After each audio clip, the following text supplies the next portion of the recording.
श्रद्धयाग्निः समिध्यते श्रद्धया हूयते हविः श्रद्धां भगस्य मूर्धनि वचसा वेदयामसि। ॐ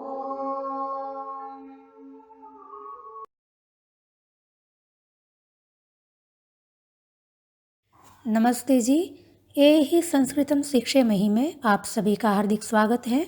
आशा करती हूँ अब तक हुई 6 कक्षाओं में जो भी बातें सिखाई गई हैं उनको आपने अच्छी तरह से याद कर लिया होगा और व्यवहार में प्रयोग करना भी आरंभ कर दिया होगा। आइए 7वीं कक्षा आरंभ करने से पहले हम 6ठी कक्षा की एक झलक देख लेते हैं।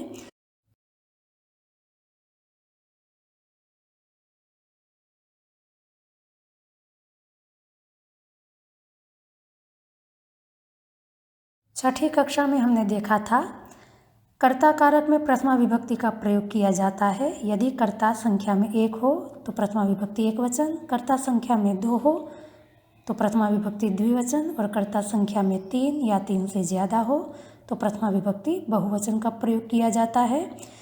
दूसरा नियम देखा था रेफ मूर्धन्य के तत्काल बाद आए हुए नकार को नकार हो जाता है। बीच में स्वर हयव कवर्ग पवर्ग का व्यवधान होने पर भी रेफ मूर्धन्य के बाद आए हुए नकार को नकार हो जाता है। शब्द रूपों में द्वितीय विभक्ति बहुवचन में यह नियम लागू नहीं होता है। धातु रूपों में प्रथम पुरुष बहुवचन में भी यह नियम लागू नहीं होता है। आइए अब हम अपनी अगली कक्षा की ओर आगे बढ़ते हैं।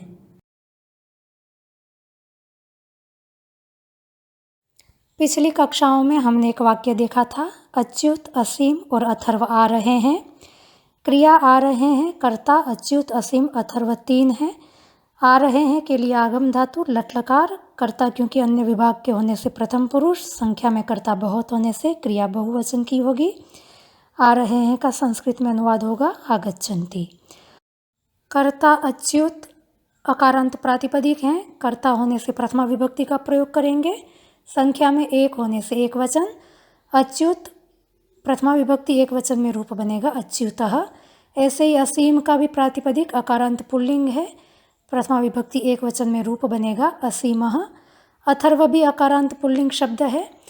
कर्ता होने से प्रथमा विभक्ति का प्रयोग करेंगे। संख्या में 1 होने से एक वचन अथर्वः। अच्युतः असीमः अथर्वः। एक और शब्द है और का संस्कृत में अनुवाद होता है च शब्द के प्रयोग के लिए संस्कृत में नियम है। हिंदी में जिस शब्द से पूर्व में और लगता है संस्कृत में उसी शब्द के बाद में च शब्द का प्रयोग किया जाता है। जैसे अच्युत असीम और अथर्व, यहाँ अथर्व शब्द के पहले और शब्द का प्रयोग हुआ है, अतः संस्कृत में और शब्द का संस्कृत अनुवाद च शब्द का प्रयोग अथर्व के बाद करना है। अर्थात अच्युत असीम और अथर्व इनका संस्कृत में अनुवाद होगा अच्युतः असीमः अथर्वः च क्रिया थी आगच्छन्ति। वाक्य बनेगा अच्युतः असीमः अथर्वः च आगच्छन्ति। एक और वाक्य देखते हैं हाथ और पैर हिल रहे हैं। हिलने के लिए चल धातु का प्रयोग कर सकते हैं। कर्ता 2 होने से द्विवचन की क्रिया होगी, कर्ता अन्य विभाग के होने से प्रथम पुरुष की क्रिया होगी। चल धातु लट्लकार प्रथम पुरुष द्विवचन में रूप बनता है चलतः। वाक्य में हाथ और पैर संख्या में 1-1 हैं, ऐसा मान करके अनुवाद करेंगे। हाथ के लिए संस्कृत शब्द है हस्त, अकारांत पुल्लिंग शब्द है। कर्ता होने से प्रथमा विभक्ति, संख्या में 1 होने से एक वचन। हस्त प्रथमा विभक्ति एक वचन में रूप बनेगा हस्तः। पैर के लिए पाद शब्द अकारांत पुल्लिंग है, प्रथमा विभक्ति एक वचन में रूप बनता है पादः। हस्तः पादः। और शब्द का अनुवाद करने के लिए देखें पैर शब्द से पहले और शब्द का प्रयोग हुआ है, अतः च शब्द का प्रयोग हमें पाद शब्द के बाद में करना है। अतः वाक्य बनेगा हस्तः पादः च चलतः। एक और वाक्य शिक्षक सैनिक और किसान देश की रक्षा करते हैं। रक्षा करते हैं क्रिया का अनुवाद रक्ष धातु लट्लकार, कर्ता अन्य विभाग के होने से प्रथम पुरुष, कर्ता संख्या में बहुत होने से बहुवचन की क्रिया रक्षन्ति होगा। कर्ता शिक्षक अकारांत पुल्लिंग शब्द है। कर्ता होने से प्रथमा विभक्ति एक वचन, शिक्षकः। सैनिक अकारांत पुल्लिंग प्रातिपदिक है। कर्ता होने से प्रथमा विभक्ति एक वचन का प्रयोग होगा, सैनिकः। किसान को संस्कृत में कृषक कहते हैं, अकारांत पुल्लिंग शब्द है। कर्ता होने से प्रथमा विभक्ति, संख्या में एक होने से एक वचन, कृषकः। शिक्षकः, सैनिकः, कृषकः। और शब्द किसान शब्द से पूर्व प्रयोग किया गया है, अतः चकार का प्रयोग हमें किसान के बाद करना है। वाक्य बनेगा शिक्षकः सैनिकः कृषकः च रक्षन्ति। आगे वाक्य है दुकानदार और दो ग्राहक बोल रहे हैं। बोलने के लिए वद धातु, लट लकार, कर्ता अन्य विभाग के होने से प्रथम पुरुष, तीन कर्ता होने से बहुवचन की क्रिया वदंती का प्रयोग किया जाएगा। दुकानदार को आपणिक कहते हैं, ग्राहक को ग्राहक कहते हैं। आपणिक अकारांत पुल्लिंग शब्द है, संख्या में एक होने से प्रथमा विभक्ति एक वचन का प्रयोग करेंगे, आपणिकः। ग्राहक अकारांत पुल्लिंग शब्द है, संख्या में दो है, अतः प्रथमा विभक्ति द्विवचन का प्रयोग होगा, ग्राहकौ। अब और शब्द का प्रयोग ग्राहक शब्द से पहले किया गया है, अतः हमें च शब्द का प्रयोग ग्राहक के बाद करना है। अतः वाक्य बनेगा आपणिकः ग्राहकौ च वदन्ति। एक और वाक्य देखेंगे, मैं, बड़ा भाई और छोटा भाई खा रहे हैं। खाने के लिए खाद्य धातु का प्रयोग करेंगे, लट लकार, कर्ता मैं, बड़ा भाई, छोटा भाई, तीन में एक कर्ता मैं जो कि वक्ता विभाग का है, अतः क्रिया उत्तम पुरुष की प्रयोग करेंगे। कर्ता संख्या में तीन होने से बहुवचन का प्रयोग करेंगे। खाद्य धातु लट लकार उत्तम पुरुष बहुवचन की क्रिया होगी खादामः। मैं का अनुवाद होता है अहम। बड़े भाई को संस्कृत में अग्रज कहते हैं, अकारांत पुल्लिंग शब्द है। कर्ता होने से प्रथमा विभक्ति, संख्या में एक होने से एक वचन का प्रयोग करेंगे, अग्रजः। छोटे भाई को संस्कृत में अनुज कहते हैं, अकारांत पुल्लिंग शब्द है। कर्ता होने से प्रथमा विभक्ति, संख्या में एक होने से एक वचन, अनुजः शब्द का प्रयोग किया जाएगा, अहम, अग्रजः, अनुजः। और शब्द का प्रयोग छोटे भाई से पूर्व में किया गया है, अतः हमें च शब्द का प्रयोग छोटे भाई के बाद में करना है। अतः वाक्य बनेगा अहम, अग्रजः, अनुजः च खादामः।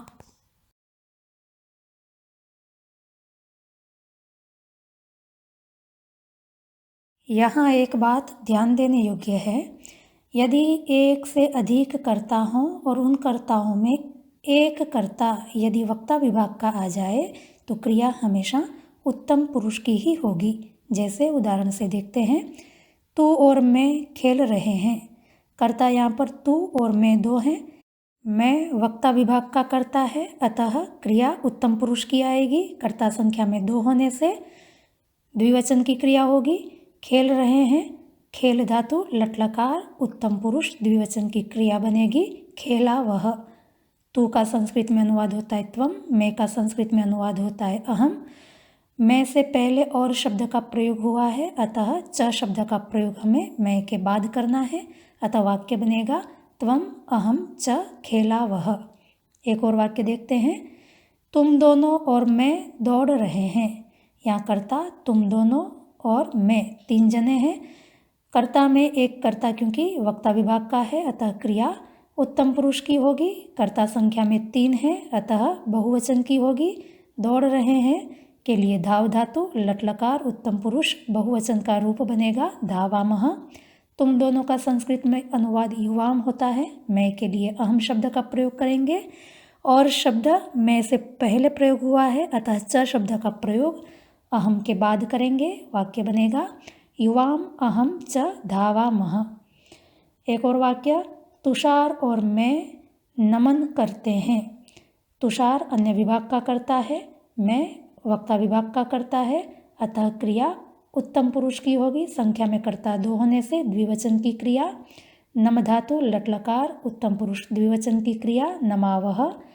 तुषार अकारांत पुल्लिंग शब्द है, अतः प्रथमा विभक्ति एक वचन का प्रयोग करेंगे तुषारः। मैं का संस्कृत अनुवाद अहम। वाक्य बनेगा तुषारः अहम च नमावः। मैं, तू और सोहन जा रहे हैं। कर्ता 3 है, मैं, तू और सोहन।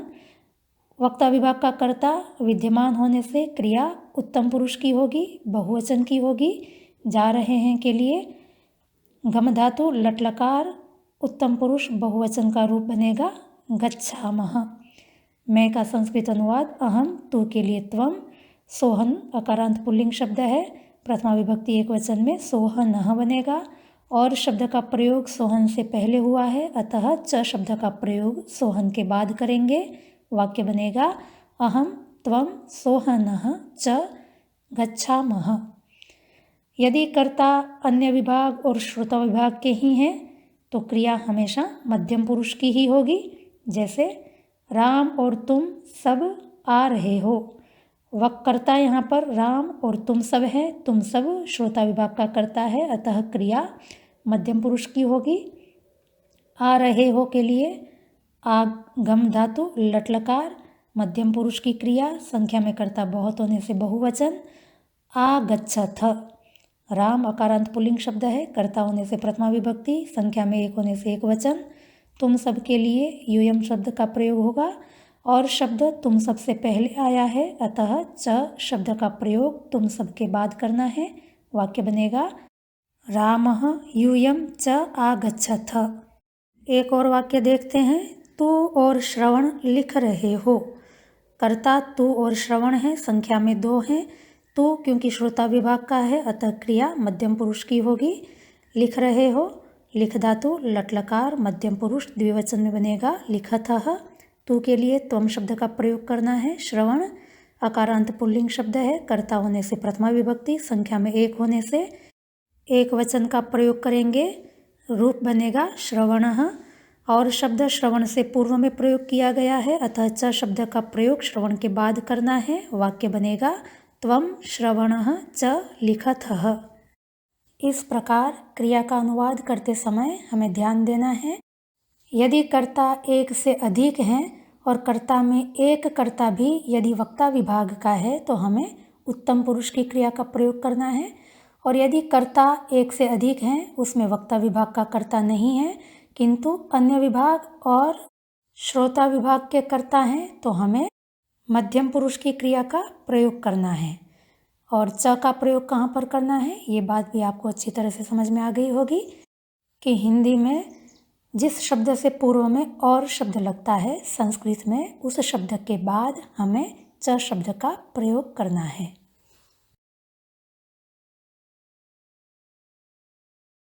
आइए आज हम एक नए कारक का परिचय करते हैं।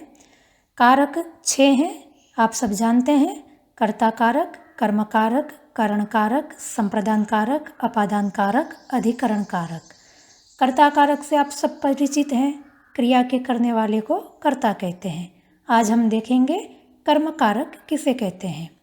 कर्म कारक की पहचान करने के लिए हमें चाहिए वाक्य में आई हुई क्रिया के साथ क्या, किसका, किसकी, इन शब्दों में से किसी एक शब्द का प्रयोग करके प्रश्न पूछने पर जो उत्तर मिलता है उसको कर्म कारक कहेंगे। पुनः एक बार सुन ले। वाक्य में आई हुई क्रिया के साथ क्या, किसका, किसकी, इनमें से किसी एक शब्द का प्रयोग करके प्रश्न पूछने पर जो उत्तर मिलता है उसको कर्म कारक कहेंगे। जैसे हमारा वाक्य है आनंद वेद पढ़ता है। पढ़ता है क्रिया है, आनंद करता है। पढ़ता है इस क्रिया के साथ क्या शब्द का प्रयोग करके हम प्रश्न पूछेंगे, क्या पढ़ता है। उत्तर होगा वेद पढ़ता है, तो वेद शब्द कर्म कारक कहलाएगा। एक और वाक्य देखें, मैं भुट्टा ले जा रहा हूँ। मैं करता है, ले जा रहा हूँ क्रिया है, क्या ले जा रहा हूँ, भुट्टा ले जा रहा हूँ। भुट्टा कर्म कारक है। तुम दोनों मटके को छू रहे हो। तुम दोनों करता है, छू रहे हो क्रिया है, किसको छू रहे हो, मटके को। मटका कर्म कारक है। पाचक हलवा पका रहा है। पाचक करता है, पका रहा है क्रिया है, क्या पका रहा है, हलवा। हलवा कर्म कारक है। ग्राहक कुर्ता देख रहा है। ग्राहक कर्ता है, देख रहा है क्रिया है। क्या देख रहा है? कुर्ता देख रहा है। कुर्ता कर्म कारक हो गया। वे सब पाठ पढ़ रहे हैं। वे सब कर्ता है, पुल्लिंग करता है, ध्यान रहे। पढ़ रहे हैं क्रिया है। क्या पढ़ रहे हैं? पाठ पढ़ रहे हैं। पाठ कर्म कारक हो गया। हम सब लेख लिख रहे हैं। हम सब कर्ता है, लिख रहे हैं क्रिया है। क्या लिख रहे हैं? लेख। लेख हो गया कर्म। अनीश और असीम पुष्प सूंघ रहे हैं। अनीश और असीम कर्ता है, सूंघ रहे हैं क्रिया है। क्या सूंघ रहे हैं? पुष्प। पुष्प कर्म हो गया। वे दोनों लड्डू खा रही हैं। वे दोनों कर्ता है, स्त्रीलिंग करता है क्योंकि क्रिया है खा रही है। क्या खा रही हैं? लड्डू खा रही हैं। लड्डू कर्म हो गया। तो इस प्रकार आपको कर्म की पहचान अच्छी तरह से हो गई होगी। अब आप अपनी मातृभाषा में भी ध्यान दें कि वाक्य में कर्म कारक कौन सा शब्द है। इसका अनुवाद करना हम अगली कक्षा में सीखेंगे।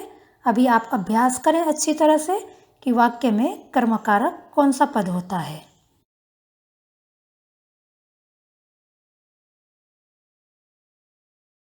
पिछली कक्षा में हमने अकारांत पुल्लिंग शब्द के रूप कैसे चलते हैं ये सीखा था।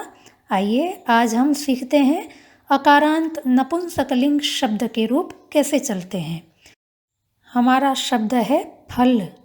फल शब्द में कितने वर्ण हैं? फकार, अकार, लकार, अकार। अंतिम वर्ण अकार है, इसलिए शब्द अकारांत है। और क्योंकि फल शब्द संस्कृत में नपुंसकलिंग में प्रयोग किया जाता है, इसलिए यह अकारांत नपुंसकलिंग शब्द है। बालक अकारांत पुल्लिंग था, फल अकारांत नपुंसकलिंग है। अकारांत नपुंसकलिंग के रूप इस प्रकार चलेंगे। फलम, फले, फलानि। फलम, फले, फलानि। फलेन, फलाभ्यां, फलैः। फलाय, फलाभ्यां, फलेभ्यः। फलात्, फलाभ्यां, फलेभ्यः। फलस्य, फलयोः, फलानां। फले, फलयोः, फलेषु। हे फल, हे फले, हे फलानि। कुछ परिचित से लगे न शब्द रूप? लगभग बालक के समान ही चलते हैं। शुरू की 2 पंक्तियां ही भिन्न हैं, बाकी की 6 पंक्तियां बालक के समान ही रूप चल रहे हैं।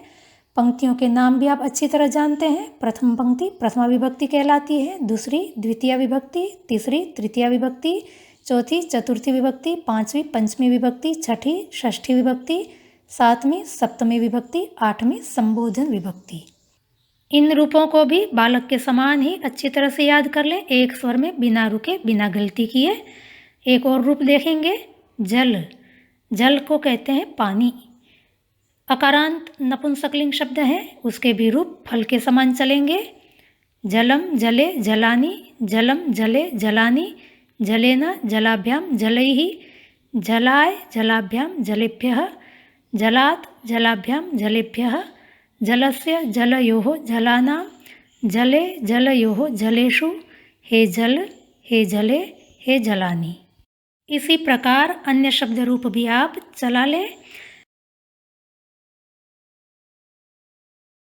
एक नियम हमने पिछली कक्षा में देखा था, रेफ मूर्धन्य के बाद नकार को अणकार हो जाता है। यदि बीच में स्वर ह, य, व, कवर्ग, पवर्ग का व्यवधान हो तो भी रेफ मूर्धन्य के बाद नकार को णकार हो जाता है। यह नियम द्वितीय विभक्ति बहुवचन में लागू नहीं होता है। थोड़ा इसमें एक और संशोधन कर लेंगे।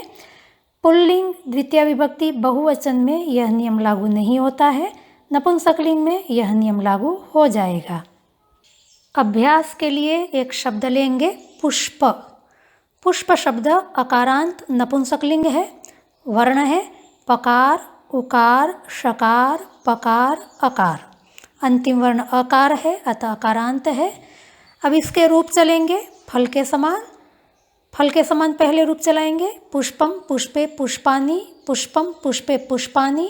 पुष्पेन, पुष्पाभ्यां, पुष्पैः। पुष्पाय, पुष्पाभ्यां, पुष्पेभ्यः। पुष्पात्, पुष्पाभ्यां, पुष्पेभ्यः। पुष्पस्य पुष्पयोः पुष्पानां पुष्पे पुष्पयोः पुष्पेषु हे पुष्प हे पुष्पे हे पुष्पानि। अब यहाँ पर आप देख सकते हैं प्रथमा विभक्ति बहुवचन में पुष्पानि शब्द बना है। पुष्पानि शब्द में वर्ण है पकार, उकार, शकार, पकार, आकार, नकार, इकार। इसमें आप देख सकते हैं मूर्धन्य श के बाद नकार आया हुआ है, बीच में दो वर्ण है पकार, आकार, जो कि व्यवधान के लिए स्वीकृत वर्ण जो थे पवर्ग और स्वर उसके अंतर्गत आ जाते हैं। अतः यहाँ शकार के बाद आए हुए नकार को णकार हो जाएगा, अतः रूप बनेगा पुष्पाणि। हमको पुष्पाणि ही बोलना है, पुष्पाणि ही लिखना है। द्वितीय विभक्ति बहुवचन में भी पुष्पाणि को पुष्पाणि हो जाएगा। तृतीय विभक्ति एक वचन में पुष्पेन शब्द है। यहाँ पर भी वर्ण है पकार, उकार, शकार, पकार, एकार, नकार, अकार। यहाँ पर भी मूर्धन्य श के बाद न आया हुआ है, बीच में पकार एकार का व्यवधान है जो कि पवर्ग और स्वर के अंतर्गत आते हैं। स्वीकृत वर्णों में होने से शकार के बाद नकार को णकार हो जाएगा, अतः रूप बनेगा पुष्पेण। षष्ठी विभक्ति बहुवचन में भी पुष्पानाम वर्ण है पकार, उकार, शकार, पकार, आकार, नकार, आकार, मकार। यहाँ पर भी मूर्धन्य श और नकार के बीच में पकार और आकार का व्यवधान है जो कि व्यवधान के लिए स्वीकृत वर्णों के अंतर्गत आ जाता है, अतः मूर्धन्य श के बाद नकार को णकार हो जाएगा, अतः रूप बनेगा पुष्पाणाम। संबोधन बहुवचन में भी हे पुष्पानि वर्ण है पकार, उकार, शकार, पकार, आकार, नकार, इकार। यहाँ पर भी मूर्धन्य के बाद नकार है, बीच में पकार आकार दो वर्ण है जो कि व्यवधान के लिए स्वीकृत वर्णों के अंतर्गत आ जाने से शकार के बाद नकार को मूर्धन्य हो जाएगा, रूप बनेगा पुष्पाणि।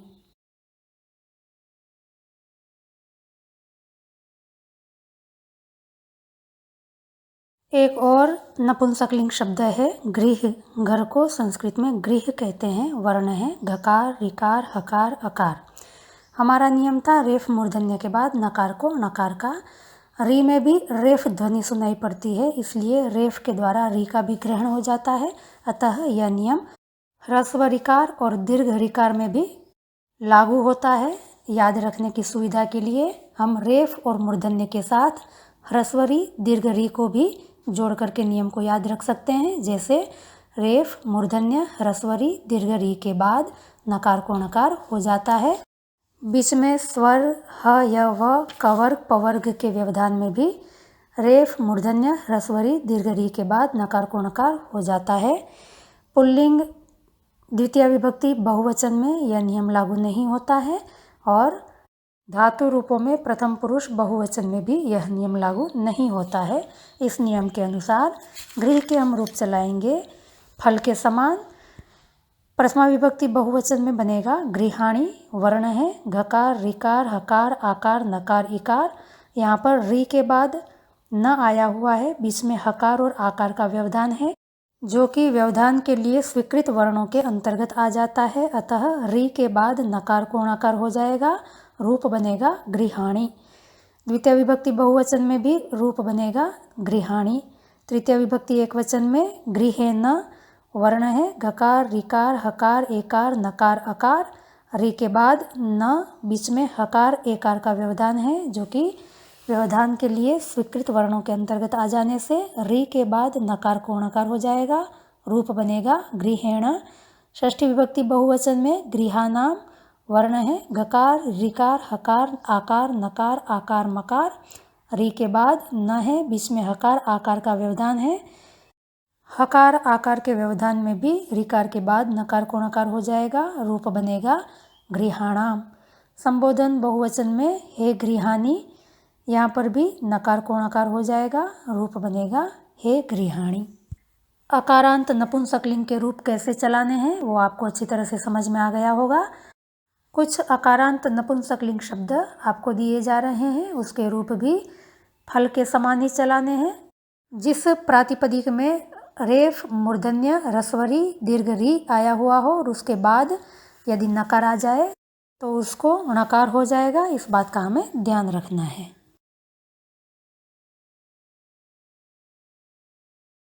कुछ अकारांत नपुंसकलिंग शब्द की सूची आपको दी जा रही है, उसके रूप फल के समान चलेंगे। ध्यान देना है, यदि प्रातिपदिक में रेफ, मूर्धन्य, ह्रस्वरी, दीर्घ री का प्रयोग हुआ है तो नकार को णकार होने वाला नियम लागू होगा कि नहीं, यह देखना है और सभी रूपों को अच्छी तरह से याद कर लेना है।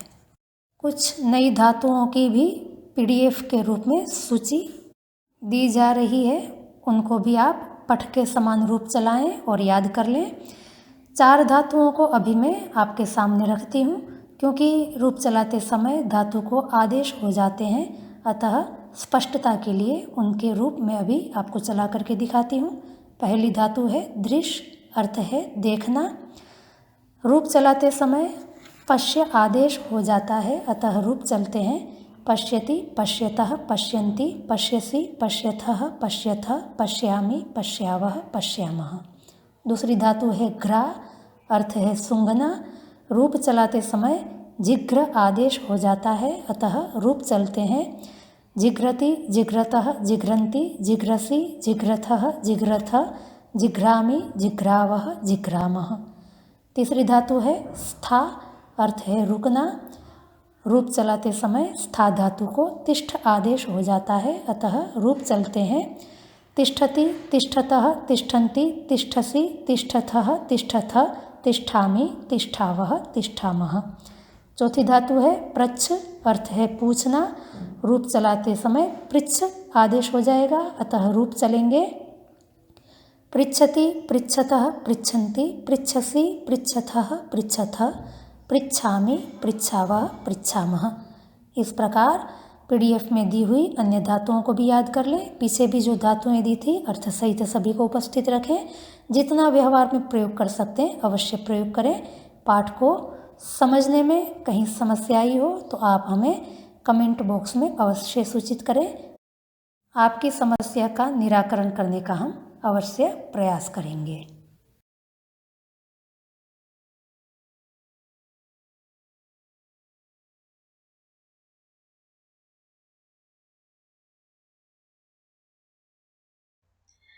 यदि आप अपने साथी मित्र को भी इस पाठशाला में जोड़ना चाहते हैं या कोई व्यक्ति स्वयं जुड़ना चाहता है तो इस वीडियो के नीचे आपको यहाँ पर उल्टे तीर का निशान दिख रहा होगा, जिसके ऊपर क्लिक करने से नीचे वेब डिस्क्रिप्शन बॉक्स खुल जाएगा, जिसमें हमारी टेलीग्राम पर चलने वाली संस्कृत पाठशाला की लिंक दी हुई है और नीचे व्हाट्सएप पर भी हमारे 8 ग्रुप चलते हैं, उसकी भी लिंक दी हुई है।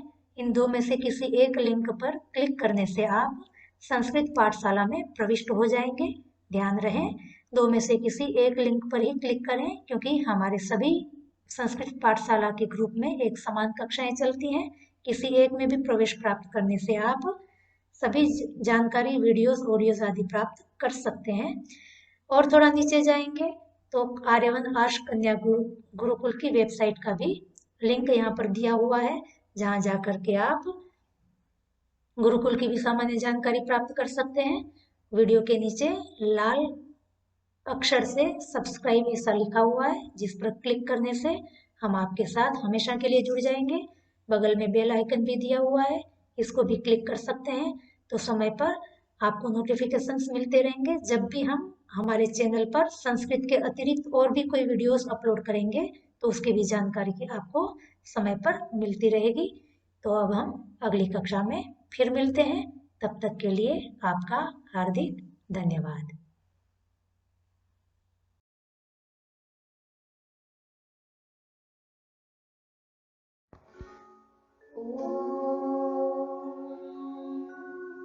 श्रद्धां प्रातर्हवामहे श्रद्धां मध्यं दिनं परे श्रद्धां सूर्य